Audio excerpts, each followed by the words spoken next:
Okay, guys, I am here to give you my WWE RAW review. Um, I thought this was a very solid show. I thought there was some flaws in there, and I will address those flaws. Um, this RAW happened on August 11th, 2014. Um, I'm getting a text message because someone's asking me.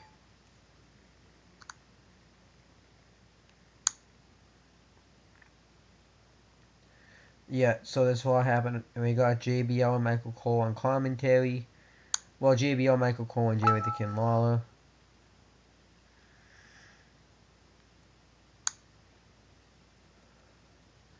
And, hold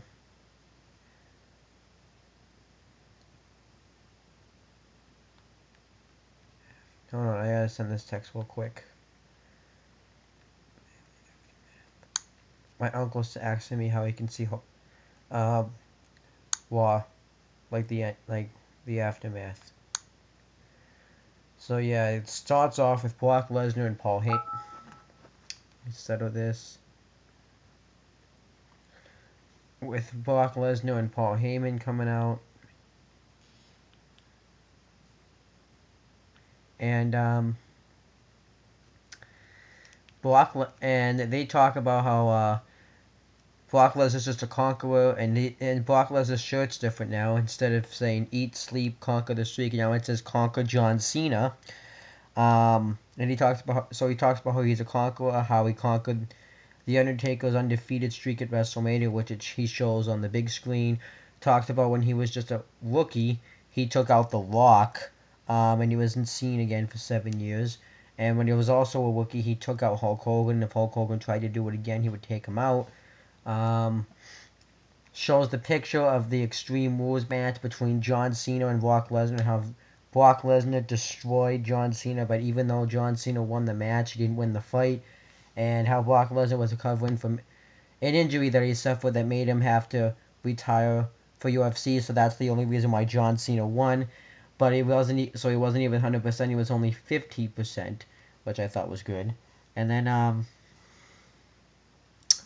Brock Lesnar, Paul Heyman talks about how starts rapping, says he's gonna conquer John Cena, how he's gonna beat you up at mangle you at SummerSlam. It was good stuff. And then Brock Lesnar says that this is his house now, and now we're all just his victims, and we are all slaves to Brock Lesnar since we conquered the WWE Universe. Thought this was good stuff. And Paul Heyman talks about how he's gonna take Brock Lesnar out for dinner, and then he'll be back. Um, to fight John Cena. Thought this was good stuff. It hyped me up to see the match a little bit. More than it did later on. And then we got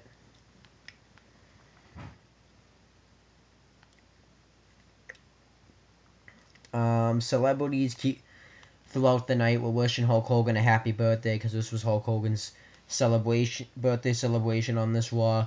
So we got celebrities like Flo Rida, Larry King, some bands, and some NFL superstars. I think they could have done maybe a little more. Maybe have Donald Trump wish him a happy birthday. Maybe some more of the WWE superstars.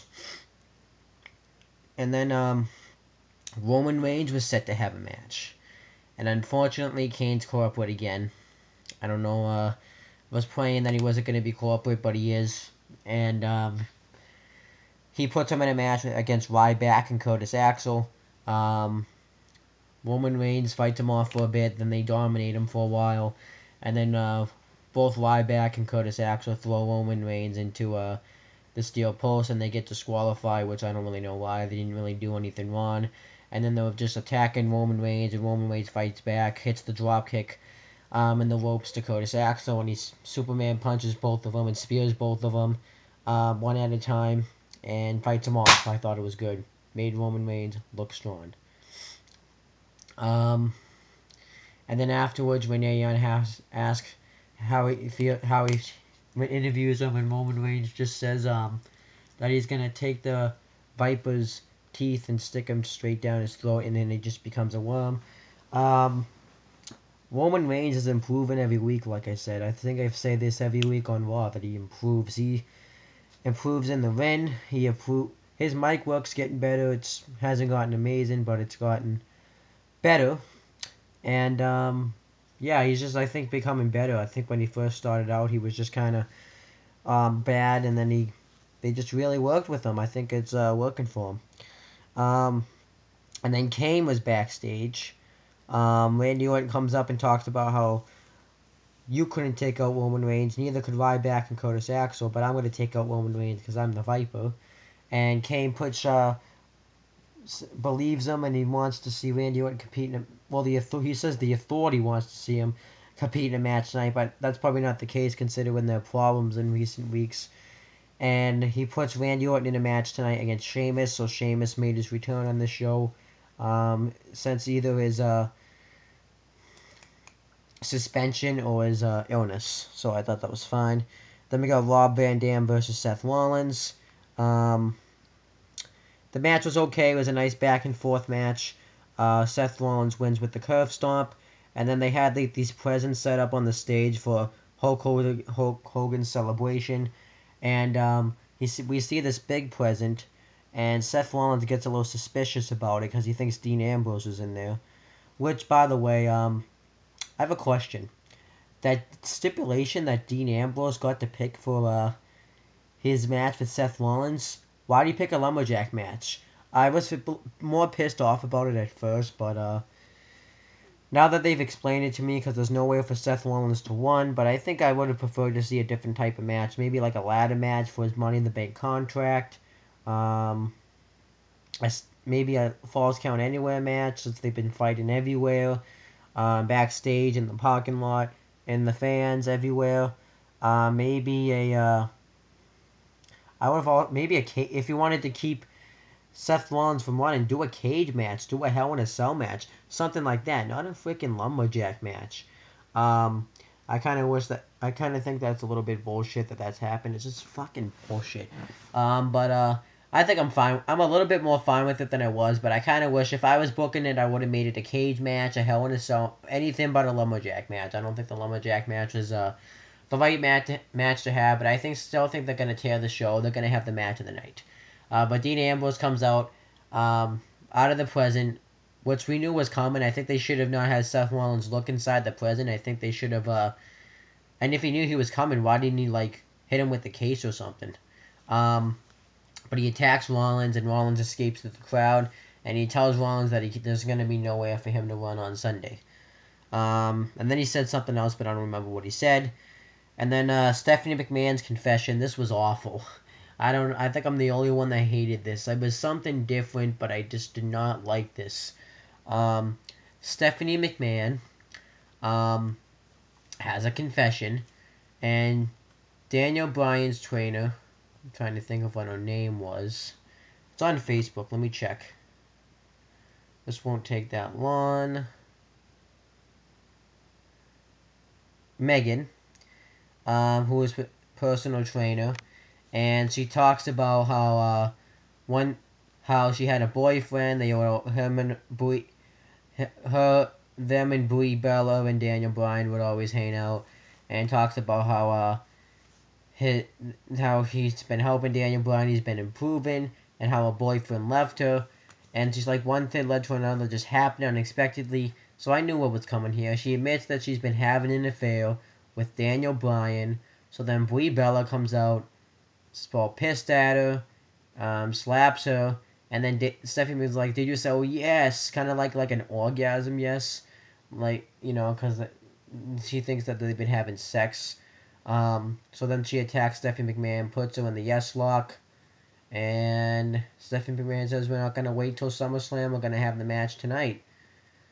I don't know. I didn't really like this. I hope they never go back to this. I hope they just keep. This was just a one-time thing. I didn't like this. I don't really think you should do this with Daniel Bryan. No. I hope that this was just a one-time thing. They never go back to this storyline. I'm just going to tell you that later on in the night, the match doesn't happen. Megan ends up pressing charges, and Brie Bella gets arrested. I was fine with the arrest. It wasn't as good as Stephanie McMahon's arrest. I thought hers was better, but it's kind of like payback's a bitch kind of way. Like Brie Bella did the same thing to her, so Stephanie McMahon did the same thing to Brie Bella. I hope it was just a one-time thing though, and we never have to hear about this storyline again. Then we got this was before the Brie Bella stuff happened. We got Jack Swagger with Zeb Coulter versus Cesaro. I thought this was a pretty good match here. Cesaro and Swagger both stood toe to toe together. Swagger went for the ankle lock once, and then Cesaro got the ropes, and Cesaro worked over Jack Swagger's injured ribs in this match because he had injured ribs when Rusev attacked him with the Russian flag. And then Cesaro's off the top rope, and Jack Swagger does an arm drag off the top rope, and then gets him on the ankle lock, and Cesaro taps out, so Swagger wins. And then he talks about how they're gonna be standing over Lana and Rusev with waving the American flag, and then Rusev and Lana come out, and they had to have like a face-off. I thought this was fine. And then Michael Cole interviewed Chris Jericho and Bray Wyatt. He was only there for like 3 minutes. Bray Wyatt kicked him out, and he talked about how when Chris Jericho was a little boy, he would always go to his father after he had a bad dream, but then Chris Jericho would see the disappointment in his eyes, how Chris Jericho can't save himself, and he says that I know all about you, Chris, you don't know anything about me, and he talks about how he hates everything that was invented in this world, heaven. He says he doesn't believe in heaven or hell, and how he hates everything in this world, even himself, which was cool. And then Chris Jericho says you don't know what kind of Chris Jericho you're going to get Sunday, and he says he's going to follow those buzzers and stick them down his throat. I think this is the most interesting thing that they've done in the feud in a while. I really like this, and I thought this was fine. I think Bray Wyatt's going to end up going over at SummerSlam, and then Chris Jericho and Bray Wyatt will have another rematch in either Night of Champions or maybe like on a RAW or something. We got AJ Lee versus Eva Marie. I kind of want to... This is like a rant. I don't really like what they did with the Paige and AJ Lee feud. I hate it. Paige keeps saying, "Oh, I'm your friend, AJ. I'm your friend. I'm your friend. I'm your friend." That's clearly not the case, because you've attacked her twice. You fucking pushed her off the stage. I think they should have gone a more personal route and have Paige and AJ Lee just absolutely hate each other. But they built this up shitty. And I don't really care about the match at SummerSlam now. The match is going to be good. It was good at Battleground. It'll probably be better this time, but it was just bad. Even when we won by distraction from Paige. Paige apologizes for what happened when she pushed her off the stage on SmackDown. But let me tell you something that nobody watches SmackDown really anymore. You can just look up the spoilers. So it's irrelevant. And then AJ Lee attacks Eva Marie after the match, and it was just nothing. Eva Marie sucks. And then John Cena came out to cut a promo, talked about how pretends to be Paul Heyman, and talks about how he's gonna beat John Cena. He's like, that's not gonna happen. He says that Brock Lesnar's gonna beat the hell out of me, but he is not gonna get this WWE World Heavyweight Championship. He doesn't deserve it because of all the disrespect that he has, and he has no passion. He's just nothing but a bully. And he says that we've had some good times, fans, but I'm going to take out Brock Lesnar for you. Says that this isn't Brock Lesnar's house, this is the WWE Universe's house. And he says that you guys want me to win this beast outside of me, and that's exactly what I'm going to do to beat Brock Lesnar. And then he also talks about how, yeah, that's really about it. Can't really think of anything else big he said. And he actually offers to have Lesnar come out and fight him now, but he doesn't end up coming out. So I thought this was fine. It was good. It was okay for what it was. And then we got Heath Slater versus Dolph Ziggler with The Miz on commentary. Miz stands up on the announcer's table. He doesn't sit down. And during the match, I think Miz's wire got pulled, and they said that JBL pulled it, but I wonder if it actually got pulled. But I'm not really sure. Ziggler had hit the zigzag at first. And then Miz had come out to distract Ziggler. Ziggler beat the shit out of Miz on the outside. So he got counted out, so Heath Slater won. Then he went to shake Heath Slater's hand afterwards. Heath Slater tried to kick him. Ziggler blocked it.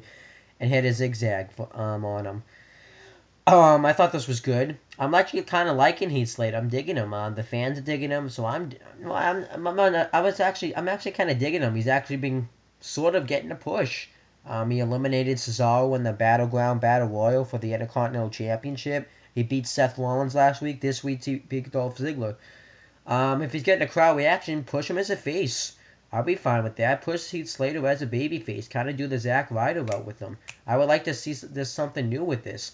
If Miz goes over at the pay-per-view, have Heath Slater be next in line for an IC title shot. Give him Heath Slater a chance. I think this could work. I never was a huge Heath Slater fan, but run with this. Don't necessarily give him the title yet, but have Heath Slater run as a babyface. I would like to see that. We never really saw Heath Slater run as a babyface. I think the only time it did was when it was the first season of NXT, but really he wasn't developed yet enough.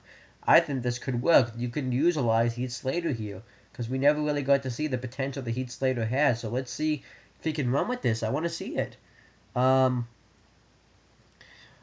we got Randy Orton versus Sheamus. Sheamus is back.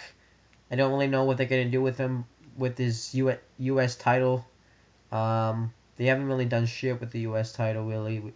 Anyways, last feud was with the one he had with Cesaro, but I don't know. They need to do something with the U.S. title or not. Just get rid of it. Combine the belts. Just have the IC title. So, anyhow, it was a good match between Sheamus and Orton. I liked it. Orton gave him a back suplex on the announcer's table. He really worked on Sheamus, and then he did the drop DDT, the neck breaker. Sheamus came back with some moves. The 10 beats of the Badwin. Irish Curse backbreaker. Sheamus went for the blow kick, and then Orton blocked it, went for an RKO. Sheamus countered. Went to go off the top rope, but Orton caught him in an RKO. Got the victory. I kind of wish they had done some more build-up with Roman Reigns and Randy Orton. Maybe had them have a little brawl or something, but they didn't do it. It's okay. Maybe they'll do it on SmackDown, which I'm probably not going to end up watching because I'm going to the Cape. I'm going to be at the Cape Friday, so my SummerSlam predictions will be Wednesday. I'll try to look at the SmackDown spoilers. And then we got Hulk Hogan's birthday celebration, and this was good. All the everybody in the locker room comes out to stand on the stage. Pat Patterson was out there too. Mean Gene Okerlund and Jimmy Hart introduced him. When he comes out, they play this video package for Hulk Hogan, kind of going through his childhood, and then his early days when he was in AWA, and then when he went to the WWF, which is the World Wrestling Federation.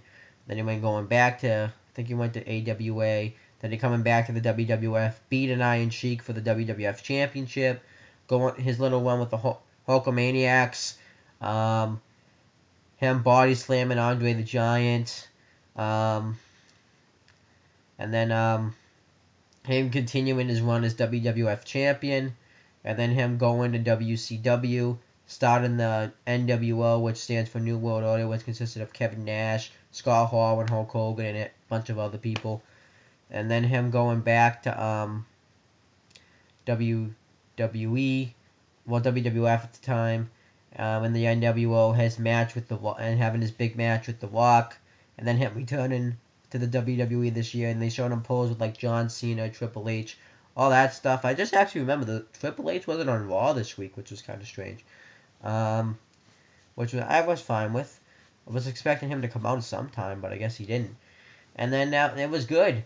But then they had the Legends appearance, and Hulk Hogan, he gave a speech, talked about the network, talked about how this has like been the best birthday ever, and how he's happy that he's touched a little bit of part of the fans because they touched him a little bit.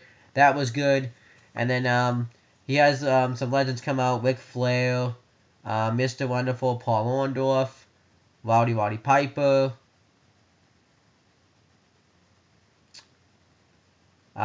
Scott Hall and Kevin Nash.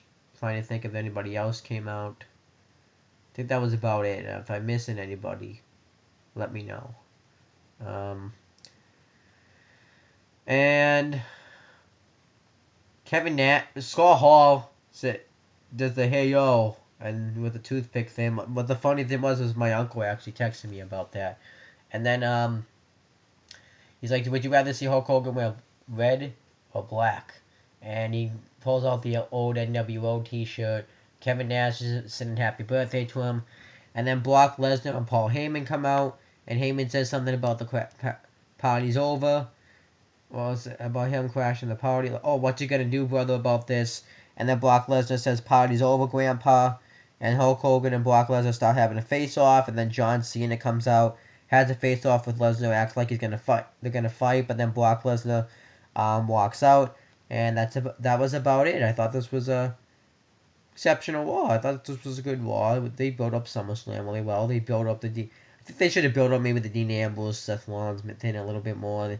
I think this could have done maybe a little bit more build up, but I like the Hulk Hogan stuff. I did like the Orton Sheamus match, but I had the one flaw I think about the show was they didn't build up some of the SummerSlam matches enough.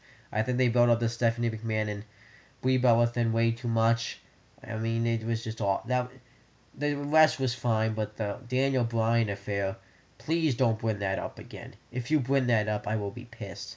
We don't really need to see that. We don't want to see that. Just have it be this one-time thing and be done with it. Please don't bring it up again. If they do, then fuck. It's gonna suck. But that's all I really have to say. I'll be back to do my SummerSlam review predictions on Wednesday. I'm going to do it Wednesday this week. And I might do a main event review tomorrow because the Usos, Jimmy and Jay, are going to call out somebody to come face them for the WWE Tag Team Championship. So it should be fun. So that's all I really have to say. Subscribe to this channel, Wrestling Fortune 44, and subscribe to all the other YouTube channels down below. Add the Facebooks, the Twitters, the Snapchat, the Xbox Live, and the Instagram. That's all I have to say, and peace out. And happy birthday, Hulk Hogan.